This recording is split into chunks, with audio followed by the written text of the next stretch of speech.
Hi, I'm Gavin Stone from Authentic Human, and today I'm going to teach you how to make a Durban curry. I'm from Durban, South Africa, and I grew up eating this kind of a dish all the time. We had a very big Indian population in Durban, and this is a very simple curry to make, and I'm going to show you just how to do it. So there's as many curries as there are days in the year. This is a simple one that I grew up with, and I'm going to break it down for you into the essential components, and you can try any kind of variation on it that you like. So to start out with, we're going to take a look at the meat. I have got some bone-in meat here. This is a nice shank, beef shank. You can use lamb, mutton, basically anything, any type of meat that you can put in. I've got about 4 pounds here with the bones in. If you're getting a boneless cut, you can go for around 3 pounds. This is going to serve about 8 to 10 people. And typically, I usually cook with bone-in whenever possible, because obviously it's going to provide a lot more flavor, and you get all the nutrients and the bone marrow and all that type of stuff permeating through your dish. For the veggies, we've got 3 nice Yukon Gold potatoes. You can use any type of potato. We're going to chop those up. We've got a couple of nice vine-ripened red tomatoes. We've got 3 medium-sized onions. We've got about 2 to 3 normal-sized carrots. I've got some baby carrots that I'm going to be using here. We're going to grind up about a tablespoon of ginger, a few cloves of garlic, a couple of bay leaves, and that's going to be the basis for our veggies. You can end up putting in whatever kind of veggies you like into a curry, or you can just make a simple veggie curry and leave out the meat. The important part of what makes a curry is going to be the spices. And center stage for the spices, we've got some curry powder. You can make up your own curry powder. I found a pretty nice one that we get from Jimbo's here, and I've got about 3 teaspoons. That's going to give it a kind of medium to mild heat. Candace and Kaylin don't really appreciate the exceptionally hot curries. You can add more or less as your taste desires. And then I've got a few other spices that are actually included in most curry powders, but because I'm not using a huge amount of curry powder, I'm adding extra amounts of these spices. And those are a teaspoon of paprika, about a 1/4 teaspoon of cinnamon, a teaspoon of coriander, a teaspoon of turmeric, and about a 1/4 teaspoon to a 1/2 teaspoon of garam masala. Now, one of the other great things about curry is that all of the spices that you put in have got a lot of other healing benefits and nutritional benefits as well. So a curry is a great addition to your weekly menu. We try and have it about once a week so we can get all these great nutrients and spices into our diet. So hopefully I can convince you to do the same. So to start off with, we're going to use our trusty Dutch oven, or some kind of a ceramic pot that you can take from the stove top and into the oven. We're going to preheat the oven to 250. We're going to put it in a little bit later. We're just going to set that to preheat. We're going to turn this on, and we're going to first brown the meat in some oil. I've got some beef tallow that I rendered in one of my previous videos. You can take a look on how to do that, or you could use olive oil or any one of the nut oils that you're good with. About a 1/4 cup works well. We're going to brown the meat first, then we're going to add in the onions and the garlic and that type of stuff, and the veggies towards the end. We're going to stick everything into the oven. So once the oil or the tallow is heated up, we're just going to lay these in, allow them to get a nice brown crust on one side, and then we're going to flip them over.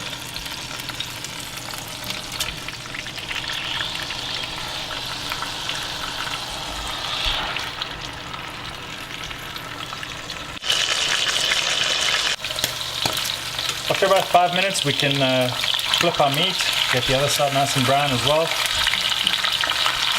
I prefer keeping my meat whole, because we're going to basically slow cook this. The meat's going to just fall off the bone later on. But if you've got cube steak or cut up meat, or you prefer using meat that's been chopped up, that's perfectly fine as well.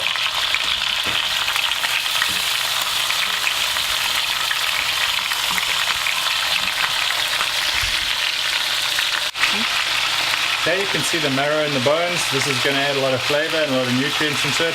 And one other thing to note is that you don't need to get a really good cut of meat. In fact, the worse the cut of meat, the better your curry is going to taste. All the connective tissue and bone and sinew are going to break down once we've slow cooked it, and it's going to add so much to that flavor, and it's not going to be tough, it's going to be super tender in the end. So while the meat is busy browning, we're just going to prepare the rest of our ingredients to go in. I've just taken some of the ginger root, and I've sliced a piece about an inch long, about 3/4 of an inch wide, that I've taken the skin off, and I'm just going to finely grate it up. I want to get about a tablespoon of ginger. Fresh ginger is really good, very aromatic, but you can use powdered ginger or ginger paste, whatever you have available. So ginger is another one of curry's ingredients that has got a lot of really good health benefits, so be sure to add it in to make your curry taste extra good, as well as getting all those health benefits. So we're going to do a little bit more, just go through the rest of this.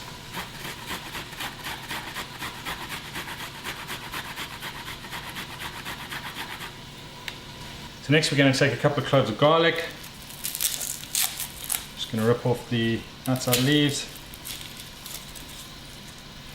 I'll take 3 cloves. Just going to give them a little smash to make it easier to get them out of their skins.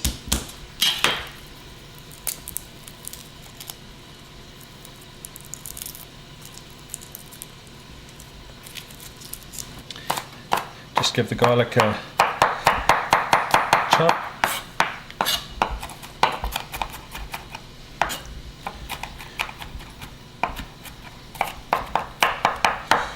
And we're just going to put that there next to the ginger, and we're going to throw the onions, garlic and ginger in next.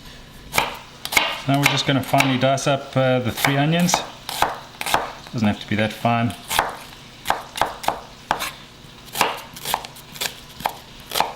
These are going to pretty much cook away by the time you eat the dinner.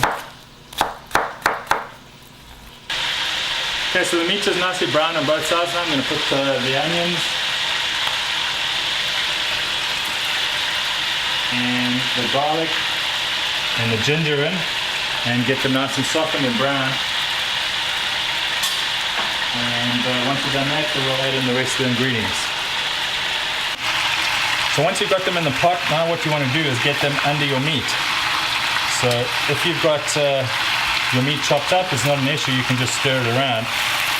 But the way I like doing it, so if I've got the big chunks of meat, I just lift them up and get all the onion, garlic, and the ginger underneath them, and it can brown at the bottom,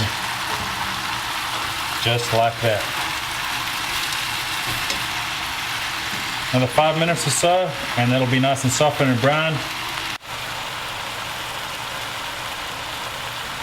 Okay, so we're just going to chop up the rest of our veggies so that as soon as the onions are finished browning, we can start adding them.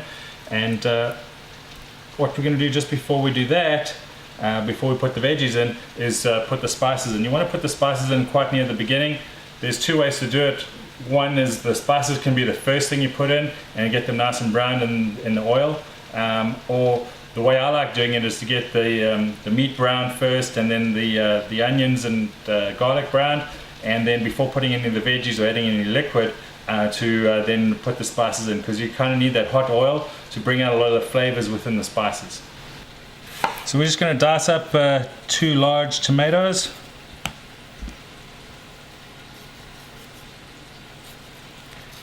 Just take, just halve it, take the ends out. Just run the knife through. You can skin them if you want, but with the length of time that this is going to cook, you're not even going to notice the tomato skins, especially if you've cut them up fine like this. It's going to come out in a nice thick sauce in the end. So you can either peel your potatoes or leave the skins on. I'm going to leave the skins on, and we're just going to get them into pieces that are probably about that size. So it's about 1 inch cubes.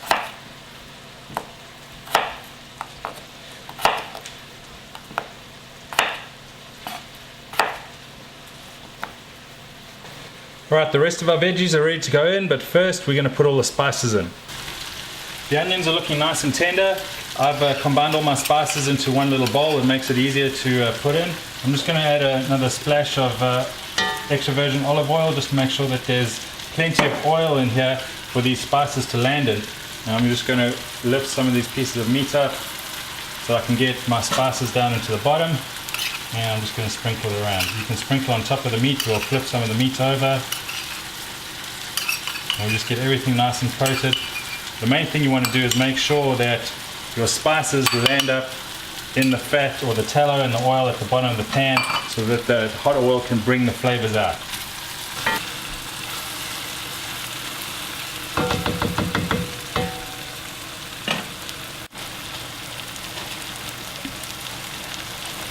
So we give the spices about 2 minutes in the hot oil to get all their flavors out, and then we start adding in the other ingredients. We're going to start with the tomato.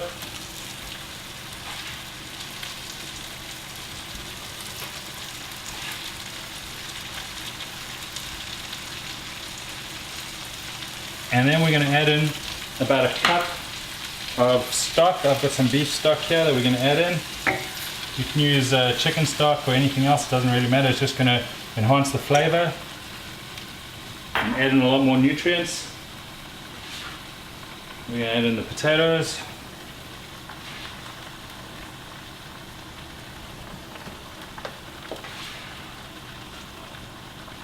And our carrots.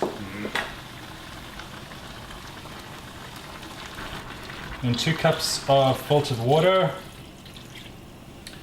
Going to add in about a tablespoon of vinegar. I'm using balsamic vinegar. You can use any kind of vinegar that you want. It's going to give it a little bit of a tang, and it's also going to help to draw the nutrients out of the bones that you got in here. Okay. Next, 2 tablespoons of chutney. This is South African chutney, Mrs. Ball's chutney. That is pretty traditional in South Africa, but you can use peach preserves or anything like that. It's going to give it a very slightly sweet flavor, and just add to that texture and add some complex flavors to it. Lastly, we're going to add in our 3 bay leaves, put them equally spaced, and we're going to add in a couple of pinches of salt just to bring out all the flavors. You can add in more salt later to taste, but that should be good for now. We're going to give it a last stir.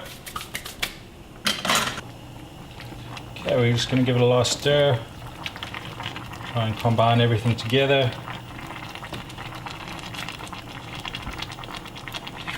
And we're going to pop it in the oven. Alright, so we've got all the ingredients in. We're going to put this in the oven for about 4 hours now, 3 to 4 hours. And we're going to put it in the second to bottom rack in the middle. The oven's at 250, 3 to 4 hours. And we're going to have a delicious meal tonight. Alright, so it's been 4 hours. We're about to get our curry out of the oven. I've got my assistant back from school, and let's take a look how our curry has turned out. We're just going to take it out and put it on a trivet. You ready? Let's take a look. How cool is that? Yeah, there's some bay leaves in there. So let's see. It does look like we might need to thicken it up slightly. Okay, so we're going to break up the meat. You can see how nice and tender it is. I'm breaking it up with a spoon. And look there, what have I got here? Marrow. Ah, what's so good about the marrow bone? Marrow. Yeah, you love marrow, right? Mm-hmm. Alright, so we've taken all the bones out, we've broken up the meat. The process has broken up some of the potatoes, so it's thickened up a little bit, but we're going to thicken it up a little bit more. What are we going to use to thicken it up? We are going to use some nut butter. What kind of nut butter is this? It's almond nut butter. Almond butter, favorite right. nut. Yeah. So we're going to use maybe about 2 tablespoons. Well, why are you putting it in there? To thicken it the up. Spoon. Yeah. Well, that was about 1 tablespoon. Because you're going to put it back in there. Yeah, no, I won't put it back in. I'll get a new one. Now don't put it in there again. Well, that should be enough. Alright, so the nut butter is thickened up quite nicely. You can see the consistency. It's a nice thick sauce from the onion and the ginger and everything else that we've added into it. We're just going to add a pinch of salt to taste. And I'm going to do that. Okay, come add a nice pinch of Like salt. that. I tasted it. It needs Like that. like that. A decent pinch. Yeah. Okay, like that. Okay, sprinkle it all over. All over. Okay. Second one. No, that's plenty. Okay, one last stir. Let's find one of the other bay leaves, taking that out.